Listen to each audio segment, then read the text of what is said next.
How was the morning, everybody? How was the morning, everybody? Beautiful. It's so good to be back with you. I was here with you 1 year ago. My name is Skippy Mesirow. I am a coach, a former elected official, a lifetime public servant, and the founder of ELC. Last year, I shared with you that if we wanted to heal the climate, we had to start with healing ourselves. I shared with you some terrifying statistics, like the chance of you taking your own life was 560% higher if you were a federal government employee versus private sector. And when I asked you all to close your eyes and raise your hand, if you in your public service had experienced anxiety, stress, overwhelm, depression, just about every hand in the room went up, including my own. Now, I'm a few months out of office, so my hand's a little bit lower. Bless you all who are still doing that work. And I joked that we all signed up for the West Wing, but instead of Jed Bartlett, we got this guy. And shared the recognition that if we are going to collectively rise to this moment, to solve the climate crisis in this toxic political culture we exist in, then we need our opportunity is to do the internal work, to build our individual resilience and hope so that the climate can have that resilience and hope. Today, I am back to share with you what happened to a few of the leaders, some in this room, who did that work this year. But first, let's remind ourselves why we are here. Mountain Towns 2030 exists to accelerate climate action by coming together to make healing our climate faster, more efficient, and more effective. Now, by a quick show of hands, how many of you have worked on climate change policy this year? How many of you honestly can say we've solved the climate crisis? It's not an indictment, it's not a criticism, it's a recognition that this work is hard.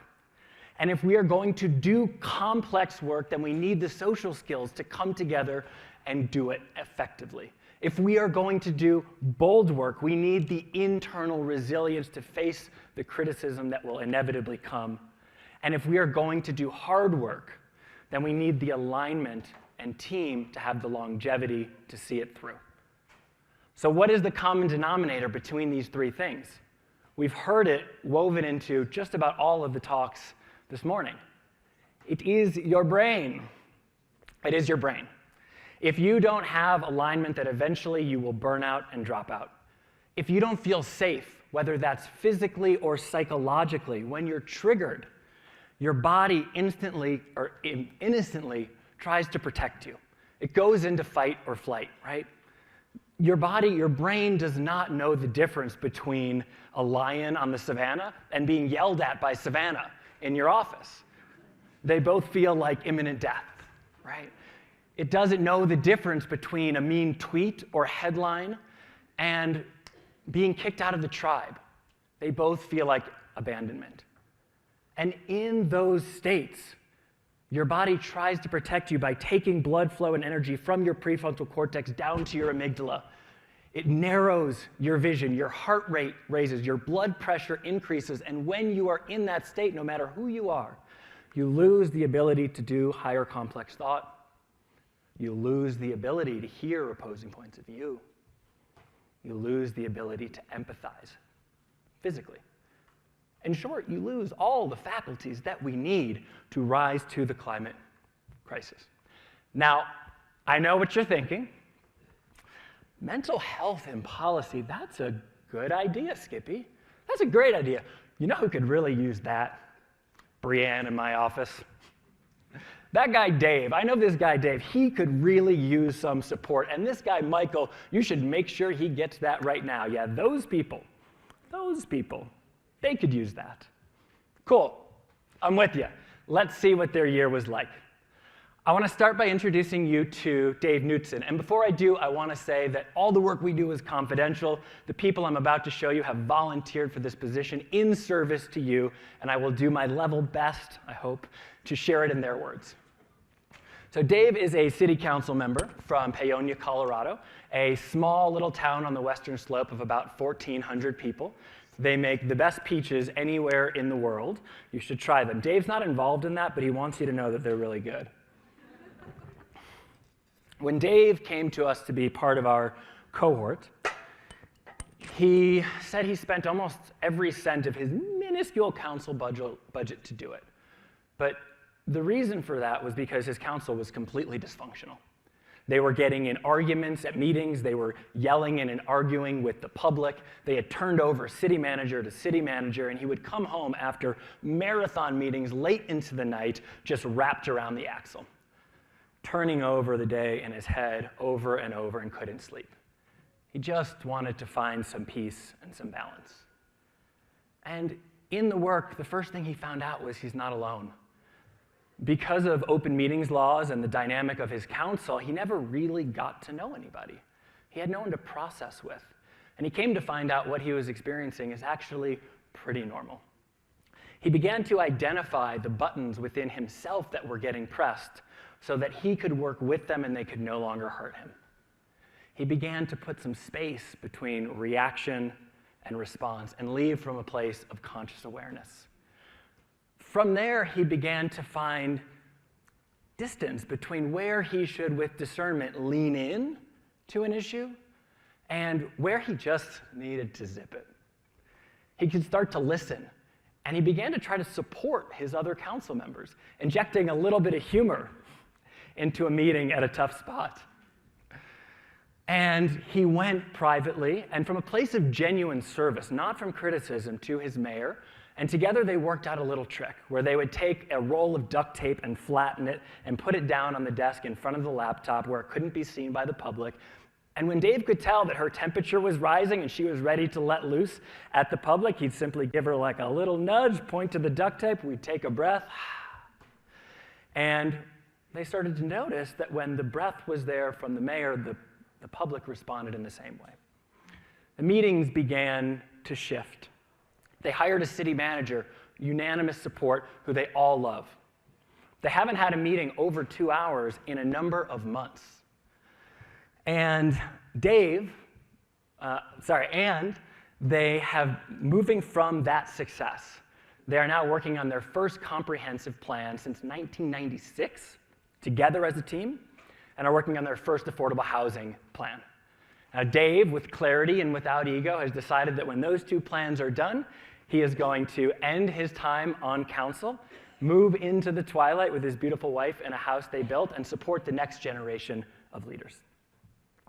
Now, to introduce you to Michael Drashkovich. That's how Sean Connery says it. It's the only way I get the pronunciation right. He is a policy advocate and democracy advocate and policy expert from Los Angeles, California.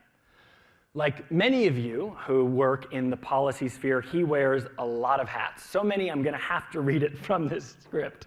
He is the co-founder of the Democracy Policy Network. He is also the co-founder of Los Angeles for Democracy Vouchers, the co-lead for Public Democracy Los Angeles, and the co-lead for Represent California.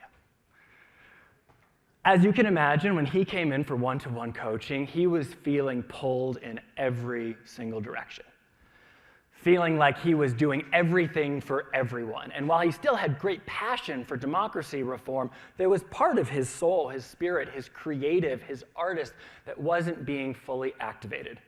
He was working all the time and making almost no money and just felt stuck.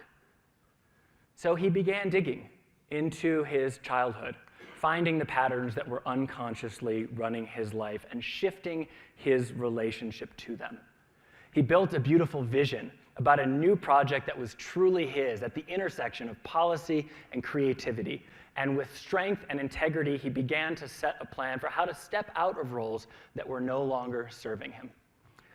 Los Angeles for Democracy Vouchers got passed at the council table, the first year-long study with a complete compendium of evidence looking into democracy vouchers for the second biggest city in the country, which, if enacted, could revolutionize political representation in the city.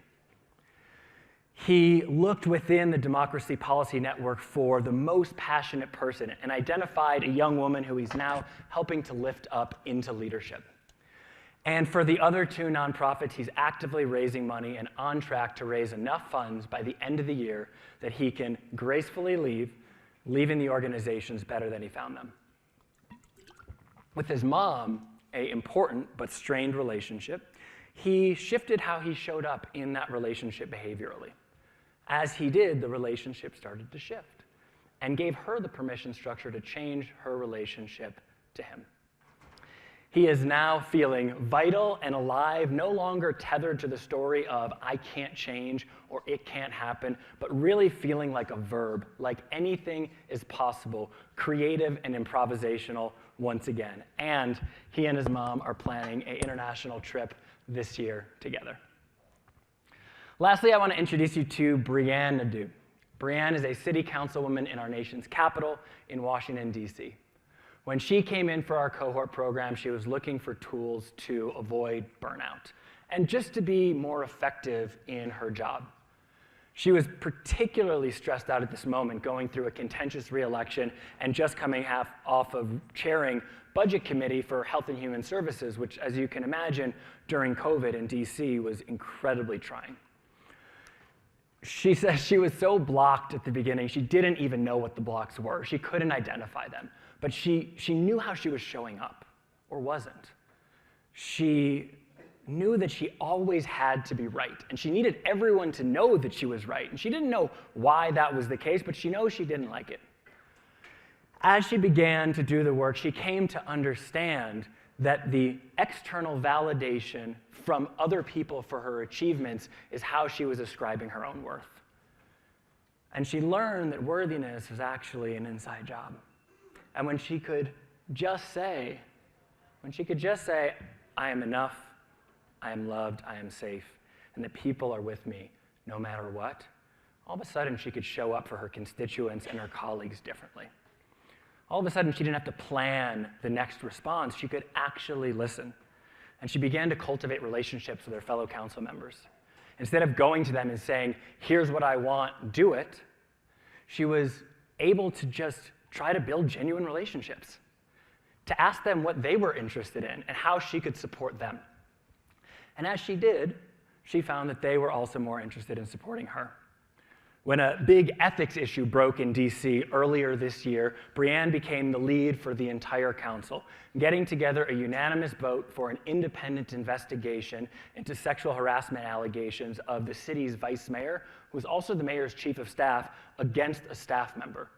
She didn't think that was possible a year ago or anything like it. And next month, they are holding hearings for a full-scale change of the policy because, as Brianne says, every employee of the government should have the full support and respect of the institution, and that those at the highest levels of power and influence must be held to the highest standards.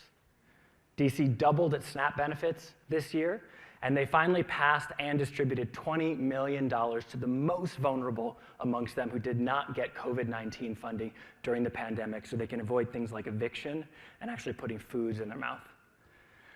Brianne's husband, Jason, and her two young children have also noticed the shift in her, which they shared with me when Brianne shared all of this on a drive on the way to a family vacation over the weekend just last week.